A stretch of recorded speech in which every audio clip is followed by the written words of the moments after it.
It's the Congressional Corner, and we're speaking with U.S. Senator Peter Welch. He's a Democrat from Vermont, and he took office earlier this year after serving in the House for many terms. Senator Welch, thank you so much for coming back. Thank you. Good to be with you. Well, it's our first conversation since the vote on the debt ceiling package at the last minute to avert a default on the U.S.'s debt. What did you think of the agreement? Well, what I thought mainly was that we averted a default, which would have been a catastrophe. We've gotten into this brinksmanship over the debt ceiling, and it's been weaponized. And if we don't pay our bills in full and on time, it's catastrophic for Vermont families and for all New York families and for our economy. So I was relieved that we were successful in avoiding falling off the cliff. That would have been a disaster. So in that respect, I feel very good. I feel quite bad about the use of the debt ceiling as a negotiating tactic, and it's really kind of a hostage taking, and it's very dangerous. We've put it to rest for 2 years, but my view, we really should get rid of the debt ceiling. And it's important for all of us to understand something. The debt ceiling is not about authorizing new spending. We have to address our overall deficit, but that's something that has to be done through a process that looks at everything from the military budget and domestic spending to revenues. But you can't accomplish that with a so-called default on the debt. In fact, had we defaulted, Moody's Analytics estimated it would probably add about $850 billion to the debt. So bottom line, I feel good, very good, that we avoided default. But I am very concerned about the continuing use of this as a tactic to try for a minority faction in Congress to get their way. So let me go back to something you said a moment ago, which was getting rid of the debt ceiling altogether. That's an idea that Senator Elizabeth Warren of Massachusetts has also been promoting. So you'd be on board with that? Well, I would. And again, I want to emphasize there's a misunderstanding oftentimes about whether raising the debt ceiling is about authorizing new spending. It's not. That's something we have to decide in the ordinary budget process. So we could have a debate about how much to spend. And it could include spending more. It could include spending less. But if we default on our debt, then it's catastrophic. In fact, the last time we came this close, which was 2011, the United Standard & Poor's lowered the credit rating for the U.S. Treasury bonds. And what that means in real terms is that taxpayers had to pay higher interest because we didn't have the same AAA credit rating because of the debt default crisis. So we're really playing with fire here and not even coming close to addressing the long-term structural issues, which I'm quite willing to do when it comes to trying to get that debt more in balance with the growth of our gross domestic product. You said that you decided to vote yes on the package after careful consideration. Can you explain that a little bit? Was there a time when you would have voted no? Was there something in the package that you found very objectionable? Well, my position from the beginning was that we have to pay all our bills in full and on time. We can't default. What was unknown to all of us was what the ultimate terms of the deal were going to be. So obviously, before I can commit in concrete about what my vote will be, I want to know what the bill is. And this negotiation was very unusual. It was really not involved. It didn't involve the Senate at all. Schumer and McConnell were not particularly involved. In the House, it was essentially Kevin McCarthy and Joe Biden. Now, I think Biden did a good job, and I think Kevin McCarthy, quite frankly, did a good job as well, partly and very significantly because he backed off what was the very, very radical bill that was passed by the House Republicans with a very small majority. But he really backed way, way away from that.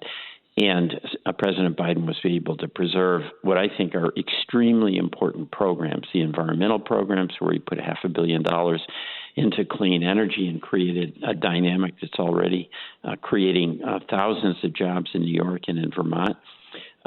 So with the outcome of the negotiation, there were parts in there that were quite objectionable to me, cutting back on nutrition programs, There was some encroachment on environmental programs. That was objectionable to me, so I didn't like them. But I was very pleased, number one, that we avoided default, and number two, that the Biden accomplishments in the previous year were preserved.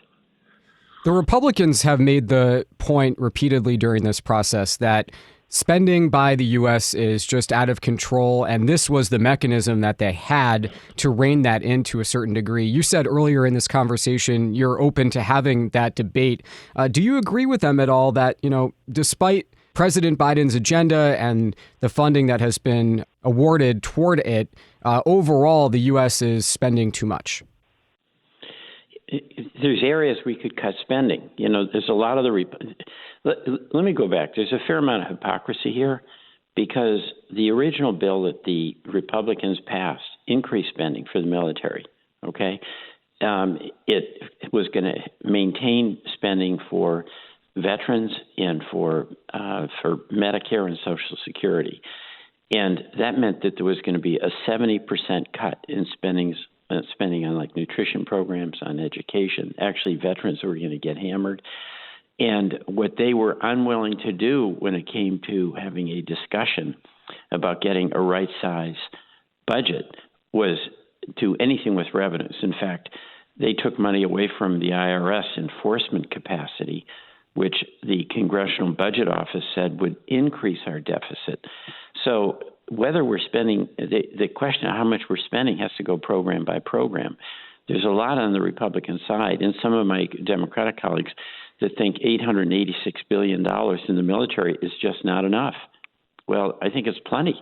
I mean, there's no way that we can squeeze some savings out of the military, where that is the only institution in the U.S. government that doesn't have to undergo an annual audit.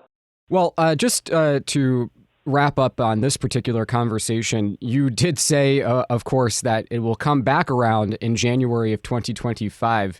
Are you worried that the Congress is heading down the same path that we've just been down? And that will be at a very sensitive time, perhaps. We know what happened in January of 2021. I'm not sure how the timing will work out, but presumably the new Congress will have to be taking this up. How does that all play out? Well, as long as we have the debt ceiling, and it's not become the new normal to weaponize it, where you have a minority that are saying, unless you do what I want, we'll plunge the country into default. Yes, I do worry about it. It's why we really should eliminate the debt ceiling so that we don't have that artificial construct that hurts us. It doesn't help us. But before that, we have a budget process. So these discussions about how much we're spending, where we're spending it, how we're raising revenue, all those very, very important debates that we should be having, and I'm willing to engage in, we can have those during the coming year, during this year. And why did you think the Senate was not a major player in these particular talks? If you remember, Mitch McConnell said he wanted basically to have nothing to do with it. The House passed that bill that was a terrible, terrible bill, 70% cuts across the board outside of the military. And there was no way the Senate, including Republicans, was going to take that up. And what McConnell said is that this has to be worked out between the Speaker and the President. And that's more or less what happened. And in that negotiation, McCarthy backed way, way off from what the House passed bill was. And as I mentioned, Biden was successful in maintaining the heart of the programs that he had passed. So at the end of the day, the role of the Senate was to approve the negotiation, yes or no. That was the outcome of the discussions between Biden and McCarthy. Vermont Senator Peter Welch is a Democrat. He took office this year after many years in the House. Senator Welch will return with our next conversation in the coming days. Thank you so much.